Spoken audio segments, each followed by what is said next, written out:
Hello, everyone. Welcome back to the Buck and 2MC show. Buck is going to try to join us if she can. Sorry about Thursday night with that bad weather and the fact that I live pretty far away from the arena in an area that doesn't exactly treat the roads. I needed to get back home as soon as I could after the game. Also, they were tearing down the arena with both the Vols and Lady Vols on the road. They were tearing down the arena to prepare for another event.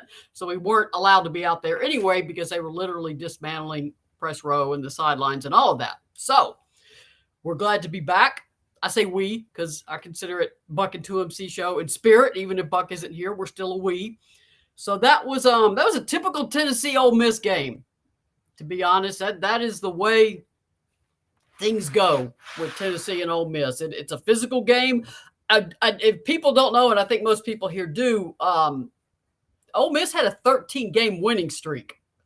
That they were 14-1 going into this game. That was a formidable Ole Miss team led by Shakira Austin, who is going to be in the WNBA very soon. She had 26 points. Fortunately, Tennessee didn't really allow anyone else to go off, so we're able to pull out that win 70 to 58, 12-point win. And obviously it was a brawl, which everyone expected. There was I think players spent as much time upright as they did on the floor. I felt like it was a 10-minute delay to review a shot clock. I don't know what happened there. That took way too long. It's Kelly Harper, we asked her about it, and she said it's unfortunate for both teams because the last thing you want to do is stand around in a fourth quarter. So it was a typical SEC game. I see everybody rolling in. Jessica Gwynn and Deb and Nancy and Credence and Michael Seabrook says hello all. Another great win for our Lady Vol. So proud of this team. I agree, Michael. Joan is here. Renee is here. Doris asked if we're snowed in. No, we're just rain now. We didn't get much snow in Knox County. I got a little more out where I live in Sevier County, but mostly it was ice Friday morning all over the roads because everything was so wet, and our temperatures went to like 18 degrees, but we did not really have snow. It's all melted. Now it's just been pouring rain. It's pretty warm here compared to what we had. I mean, I was out and about yesterday in shorts when it was 37. It felt balmy after being 18. It's 43 degrees here, so we just got rain, which is good for the Lady Vols traveling back home. They're not going to have any dicey weather. It's just a pretty steady rain. Jessica said Shakira Austin played great. Ole Miss is very fortunate to have her. I thought everyone played their role again. I agree.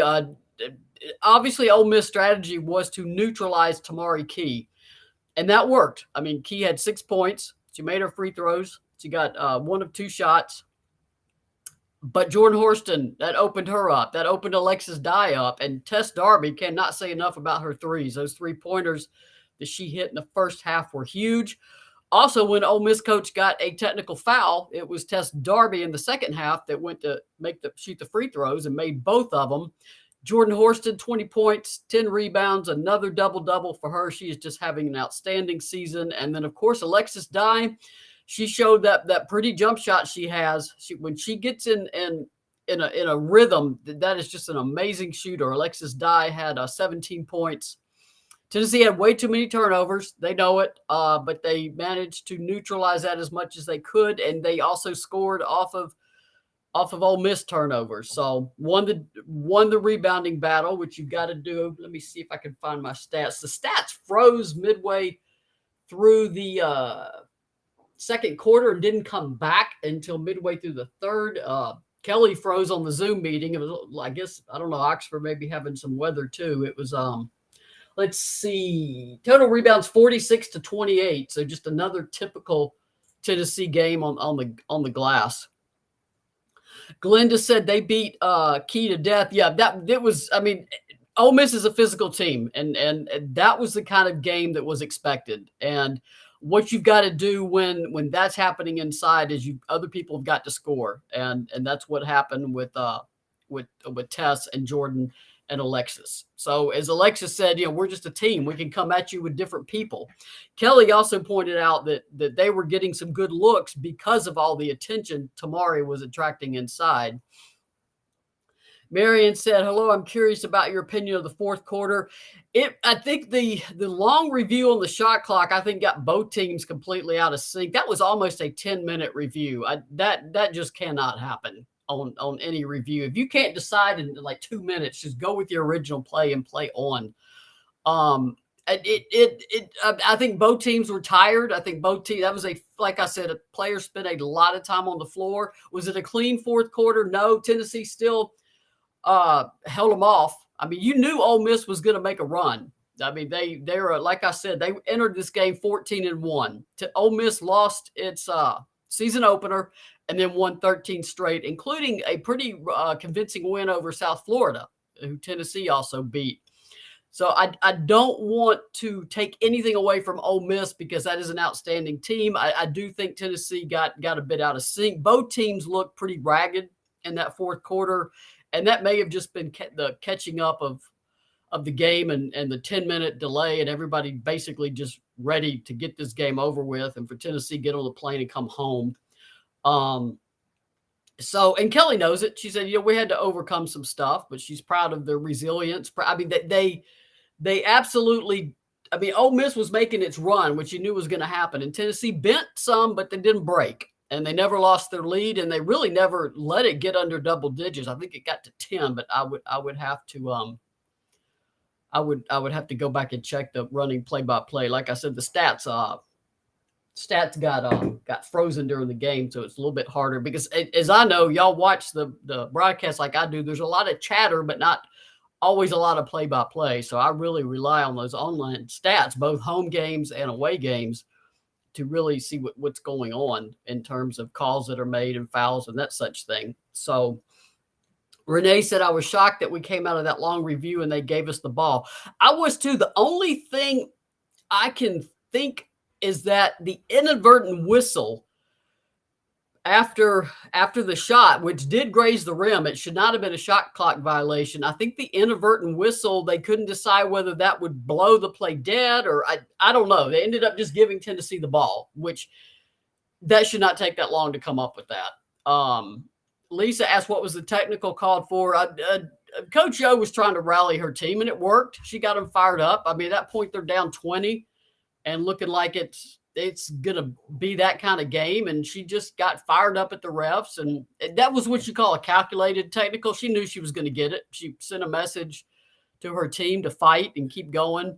And she probably said something. I mean, you could say things you're going to get a technical for. You're trying to get a technical foul. So, and that's, I mean, coaches will do that just to try to shake their team up. Tennessee had the ball already. It was after Jordan. I think Jordan Horston had the ball headed down court. So you're not getting a technical when your team has the ball, and then you lose possession. So it was basically 2 free throws. Test made them, and Tennessee got the ball again. So it was only a 2-point play, but that's sometimes what you're going to do to get your team going. Julie said, Ole Miss defense in the second half was no joke. Thank you, Julie. Ole Miss is a good team. I get that the Tennessee fans, and Alexis, she's like, you got to put this team away. We all know what Alexis would say if she was here. You got to put that team away when you can put them away. And I agree with Alexis. I also knew that Ole Miss was simply not going to give up. They were not going to let that game go gently into that good night, as the saying goes. I mean, you saw that in the final seconds. Tennessee, Brooklyn Miles is just trying to dribble out the ball, and with 0.6 seconds left, an Ole Miss player runs over and ties it up and is grabbing at the ball. And it was Tennessee's possession on a tied ball, so Horston just inbounded it, and the game was over. But that's a team that's going to play to the buzzer. So, and that's what you have to do sometimes when you would be considered an underdog in this game. You're going to have to just play really physical, really tough, and really hard. So that's part of it. There's a Peanut's ears peeking up in the background there. But bottom line is Tennessee is 4-0 in the SEC, 15-1 overall, and it's a really good win. Hi. Well, this is one of my This looks like Mox. This is one of my house Panthers. Alice said, replying, was wanting to know what she said. Alice, we don't find out what she said. They can say just about anything. There's various things you can say. I mean, just criticizing the officials, or there's certain things you can ask them about a call, but if you get overly vociferous or overly critical, then or tell them, this is absolute crap or something like that, you're going to get a technical. So it's not uncommon for a coach to intentionally do so, to try to stir the team up, and it worked. I mean, Ole Miss actually played better after she got that technical, and that's what you're doing as a coach. You're trying to do that. Tennessee, let's look at some of the other stats. Tennessee had 13 assists. Let's see. Jordan Walker had 4 of those assists. Jordan Walker did not score. To give you an idea of how physical that game was, they were just, Jordan Walker trying to bring that ball up, and Brooklyn Miles too. They were just all over Tennessee. So let's see. Kean Green had 2 assists. Jordan Horston had 2 assists. 22 turnovers overall. Ole Miss converted that into 15 points. Ole Miss had 13 turnovers. Tennessee converted that into 9 points. Puckett hit a 3. She ended up with 5 points. Tamari Key, 4 or 5 from the line, 7 rebounds. So shout out to Tamari Key, because free throw shooting was a weakness of hers, and she has really worked on that. She has gotten much better from the line, and that's the kind of thing that WNBA scouts notice. You've got a weakness in your game. What are you going to do about it? And Tamari has fixed that with her free throw shooting. I'm trying to see if Alexis is going to make it with us. For those that follow me on YouTube or get YouTube notifications, I've got the post-game video up for all 3. We did interviews with Tess Darby and Jordan Horston, and of course the head coach. We'd like to talk to her too. So those are up now. Because of the various ways that media happens for road games, we are not able to participate in the post-game interview with the opposing coach, because you can only have one Zoom up at a time. Let's see. I'm looking at Tennessee scores. Obviously, South Carolina beat Kentucky by 20 points. South Carolina was at home. South Carolina, that's not really a surprise, because South Carolina, that there's games where everything's just going to click, and that was one of those games. Let's see. Ole Miss, of course, lost to Tennessee. Texas A&M is up 55-42 in the third quarter on Florida. Florida is without Briggs. That's a huge blow for Florida. That the leading scorer, one of their best players, he's out for the season with what she said on her social media was a shin injury. Mississippi State and Vanderbilt are in a 1-point game. That game is in the third quarter. Alabama was really ahead of Georgia. It's now 56-50 in the fourth quarter. Like I said, this is just SEC basketball. Alabama was at one point just smoking Georgia, and Arkansas was up on Mizzou into the third, 62-48, and then the 5:00 game is LSU at Auburn. So those scores should give you a real good idea of what SEC basketball is like. And Alexis is here, so I can quit talking for a minute. Alexis, just take it away. What's up, everybody? How's everybody doing today? I hope everybody's good. We got the dub. We look pretty good out there. And I'm sorry that my voice is probably going to be in and out. All right, guys. Had a celebration of a BFL birthday. One of Billy Rattler's teammates, Clark Love, turned 42. And, yeah. Put it like this, Marie. I didn't leave here until 2:30 playing host. So, tired, boss. That's a long, long, long night. Then you got to turn around and be right back there. I was trying to speak for you earlier. I said, I know Alexis is going to say they were up 20. They need to put that game away. Put it away. Why are we playing? Why are we playing with them? I think that we could have been, we could have dubbed them, but we still pulled out the win. They did let them creep back in the door a little bit. But, hey, man, put your foot on their neck and keep it there. You feel me? They'll tap out. They'll tap out eventually. Alexis, that was a 10-minute review of that shot clock. Well, as a player, what are you doing in 10 minutes? I mean, you are cooled off. You're probably getting chilled because the sweat's drying. I mean, what do you do in a 10-minute review? Yeah, you warm up, I guess. Run some. Heather Mason would have had us doing a whole workout, a whole dynamic warm up again, more than likely. But yeah, that's hard to do. You just broke up the momentum of the game, the flow of the game. Like you said, me being warmed up as a player. Uh, the, I mean, you get a timeout. It's like having two media timeouts back to back to back to back to back to back to back to back. But yeah, I don't know. I guess you just suck it up. That's some overseas stuff. Like, why are we doing this, NCAA? Come on now. 10 minutes. If you don't know what it is, stick to your gut and move on. Make that call in a couple minutes. And let's play the game. 10 minutes? Yeah. 2 minute max to review a play and then just let the call stand. Yes. Unless this is national championship game, last shot, or, a game changer, then yeah, let's figure it out. Like, sometimes they make the game way more complicated.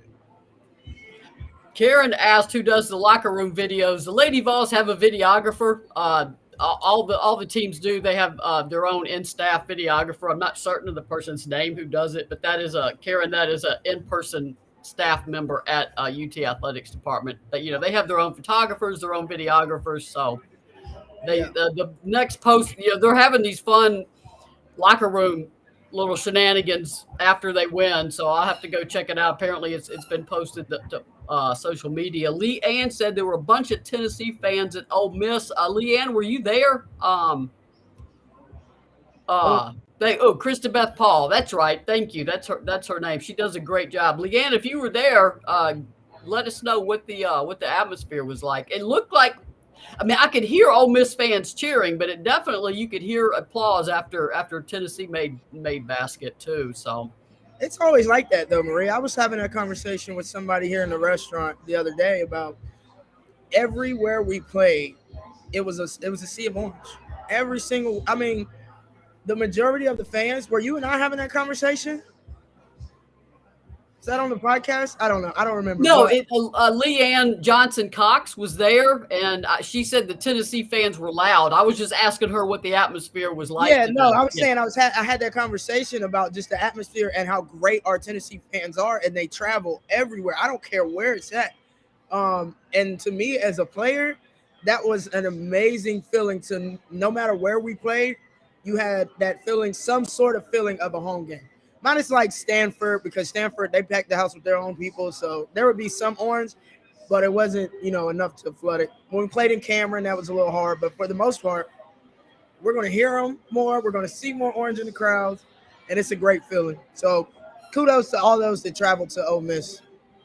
I don't know yet. I hope Passion Thompson got over there. She usually does when Tennessee plays at Oxford. Yeah. So hopefully Passion was in the house too. But yeah, you can see the orange in the stands on TV. Oh, yeah.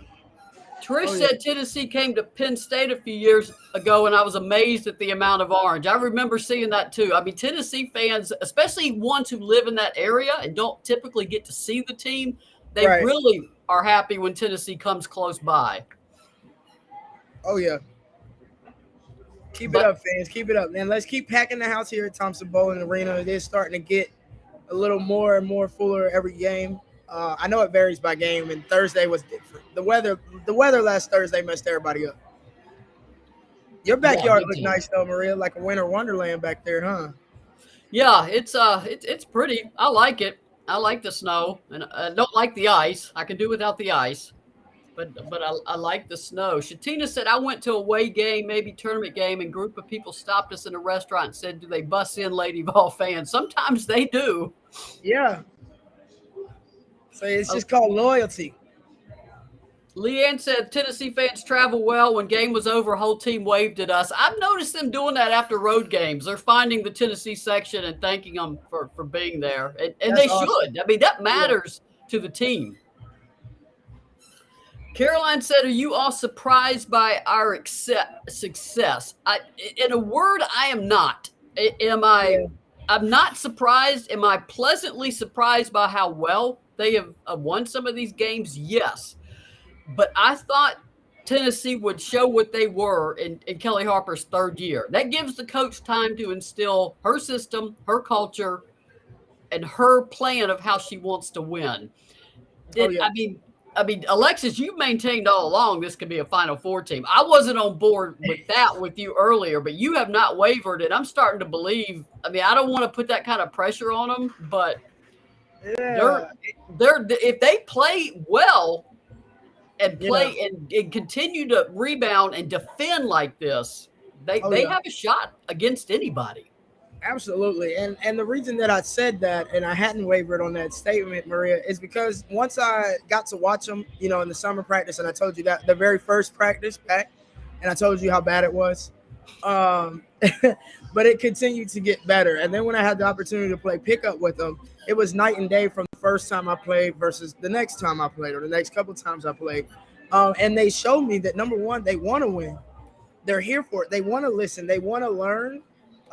They appreciate anytime any Lady Vol comes back, and they really take heed to that. They take it in and they try to reflect that in their next few practices and or games. Uh, so I that's why I said that. You know, they're not shut out like, all right, well, we'll do this when we get to the game. It's okay. What should I be doing? How can I get better? They spend a good amount of time in the gym.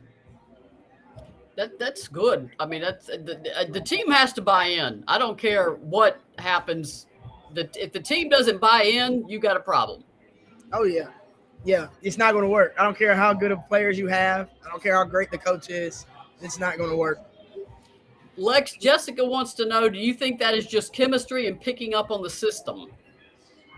I think it's both. You gotta think those first 2 years.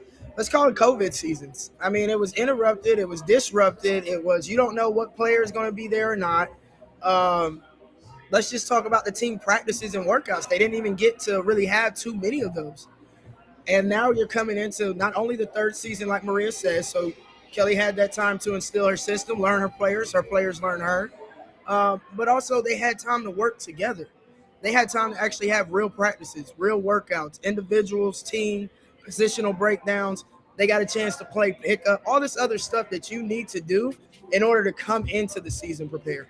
So I think that's a huge reason of why they started off well, and how the chemistry built. Now, of course, the system picking it up, Jessica, that's going to take it to a whole nother level. You know, that's when you start to see the when things break down, it doesn't really look broken down. If you know the plays, if you're watching and you know what play they're supposed to run, but yet there's some type of execution, whether it's the first option, second option, or third, fourth option, they're still within that and they're operating with confidence. And I think that's what's going on right now. Jordan Horston just continues to perform well. 20 points, 10 rebounds, and when we asked her about the rebounding, she quoted Pat Summitt verbatim that offense sells tickets, defense wins games, rebounding wins championships. I mean, I saw that. She Well understands. said. Well said. Shatina said, "I think these assistants are better with the team." Shatina, I agree. I mean, they're both had a lot of experience. I mean, Samantha Williams was a head coach at after being a longtime assistant at Louisville and or Duke and Louisville. I mean, Samantha Williams is almost like a co-head coach. She is just a tremendous asset. Joy McCorvey is younger, a lot of energy, a lot of enthusiasm, can really relate to the player. It's 10 years ago that she was playing. So I do think they've got a really nice chemistry within the coaching staff. And that matters a lot. I mean, for a player, you want to see that your coaching staff is on the same page and moving towards the same goal. And that's not any criticism of Tennessee's previous assistants. I mean, it was just all new. On top of that, they get put into a pandemic. I said before that I thought we would see what Kelly's program was like in year 3. Yeah. I said that not knowing a pandemic would shut down the sport for 15 months. I mean, right. Kelly, if you're an established coach in a program and you can't recruit in person, that's not as bad because the players already know you. You've been recruiting them for 2-3 years. Right. Kelly gets here and suddenly cannot recruit for 15 months in person. That's tough. And that is I mean, she met Brooklyn Miles, Kean Green and Alexis Dye in person when they showed up to campus. Oh yeah. And Jordan Walker. I mean, that is just a bizarre way to recruit a team. So, I mean, shout out to Kelly for being able to establish relationships when you have to do it like we're doing right here, talking through a laptop. Yeah. And then shout out to the team because they have to buy in. A team has to buy in and believe in their coaches and believe in themselves. And this team is not sometimes, and you saw this with teams, there's been teams through the years, every program, what Pat Summitt used to call my turn basketball. Yeah, my turn. My turn to shoot. I don't care what's been working well. It's my turn to shoot. And you are not seeing that with this team. This is not a my turn kind of team. No, they play well together, and they're all about the extra pass or, allowing whatever teammate is hot to trying to keep feeding that hot hand. We still got a ways to go on our post-entry passes, whether it's to TK, up in the air, or even Kean Green. I'm as a guard, I'm just not fully satisfied with our post-entry passes. Okay. Sometimes they're really good, like against A&M, and sometimes against Ole Miss, I was like, no. Yeah, they make me nervous, man. They make me nervous sometimes. We're watching scores over here. Alabama and Georgia are not tied at 60. Alabama was. We got the game on. It's on over here. I got it on over here. We got it on over at the bar too. On the bar. I mean, at one point, Alabama was just crushing them. But this is SEC basketball. This is. I mean, I don't care what kind of lead you got. The other team's gonna make a run, and you've got to somehow respond. Oh yeah, I love it because you don't know who's gonna win on any given night. It doesn't matter about the rankings. It doesn't matter. It doesn't matter how they did even their last game. You're coming into where everybody is coming to knock you off. Every SEC game matters. They are literally playing like they're playing for a national championship in every one of these games I've watched. South Carolina had a pretty easy win over Kentucky today. Who else in the SEC played earlier today? South Carolina crushed Kentucky. South Carolina was just clicking on all cylinders. Yeah, they look real good out there. And now you got, of course, we won our game. You got Bama, Georgia going on. There should be 2 more games. Yeah, I was right before you came in. I was trying to take a look at them. Let's see where we're at here. Let me refresh this. Let's see if I get refresh scores. Florida's battled back. A&M was beating Florida, not overwhelmingly so, but now it's 61-58 in the fourth quarter. Texas A&M leading Florida by 3. Vanderbilt has gone ahead of Mississippi State 52-49. That's 7:39 in the fourth. Alabama, as we just said, was tied. Looks like Arkansas is going to defeat Missouri. It's 73-60, 3:20 to go. The way Mizzou shoots threes, I mean, that can get close. So. And then LSU Auburn are the 5 o'clock game. So yeah, this is SEC basketball. That's what it is. It's a battle every night, and it gets pretty aggressive in those games too. And that's what I love watching. SEC play reminds me of old school basketball. Driving kick, she gonna knock it down? Nope.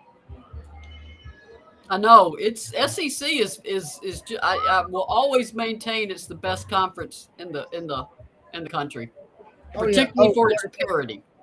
Yeah, Florida, Texas A&M played today too. Yeah, Alabama's. Here's I'm glad you're here because look what I've got. I have got the $5.99 shipping, and look at that. Look at that new vest. That vest is reversible too. Is it? Yes.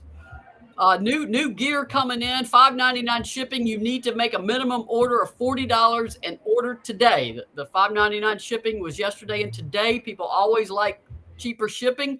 That's a big deal because you take a bath on shipping if you're the business. So get in there, spend at least $40 and get your Orange Mountain Designs gear, and particularly that vest. It's a fleece vest on the inside, and then you can flip it around, and it's more of a like a rain kind of vest. Let's see what else we got here. Alexis, you know the drill. I got you. Yeah, big shout out to our sponsors. Of course, you just saw Orange Mountain Designs. Y'all know, go to orangemountaindesigns.com. Your Lady Vol source since 2008. Also, just past it tutoring, where learning's made simple, where you can get all your mathematical tutoring needs, K through 12, including PSAT, SAT, and ACT prep. You have Alexis Hornbuckle basketball, and yes, I am accepting new clients, working on places right now, getting places to train the bodies that have been signing up. Also, the gold standard, fitness and sports performance training. Our girl Jamel Johnson down in Atlanta, Georgia. Go Vols, former Lady Vol Soccer. She'll get you right. She'll help you reach your personal goals, no matter your age, no matter your fitness level. Also, make sure you tune in to the Collective Unfiltered every Monday, 7 p.m. We will start back up this coming Monday, as in tomorrow.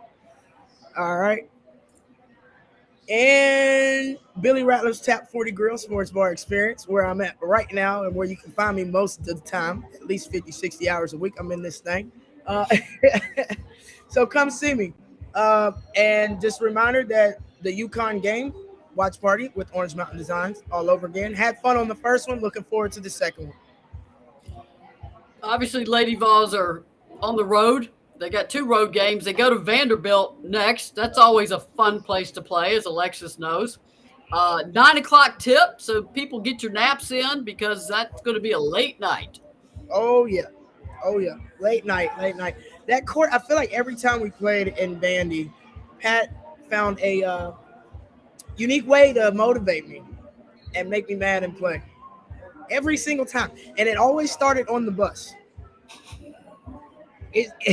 Hornbuckle, you ready to play? Come on, coach. You know I'm ready. I don't know. They said, and whatever she was going to tell me, or that so-and-so said I can't guard them or whatever. And I just get upset every single time. She knew what she was doing. Yeah, she did. Yeah, especially I love that time. We've talked about it before when the headline says something about Hornbuckle scared of Vanderbilt court. And you were just talking about the fact that it falls off onto the floor. You weren't really scared of it. But Pat milked that for all it was worth, acting like you were scared to go play at Vanderbilt. And here I am diving, still diving. It was a little scary, though. It was weird warming up on my freshman year, the first time ever playing over at Vandy. And then it was just, the ball goes up and you don't think about anything. Oh, hey. That's Peanut. There we go. What's all up, right, Sam? guys. You on the podcast? Yes, I am. Oh, you're good. I think that's all I've got. I've got to get something to eat, to be honest. With that 10-minute I just delay. ate, but I got my employees keep coming over here, so I'm definitely going to make sure everything's going all right. Hey, Maria. Trina says, "What's up, Maria?" Hi, guys. Y'all have fun. Be safe out there. Oh, yeah, for sure. Thank y'all for watching. Make sure y'all press that like button, the thumbs up button, the subscribe button. Most importantly, make sure you share. We appreciate your love, and we love you back. And, oh, yeah, go Lady Vols. Peace.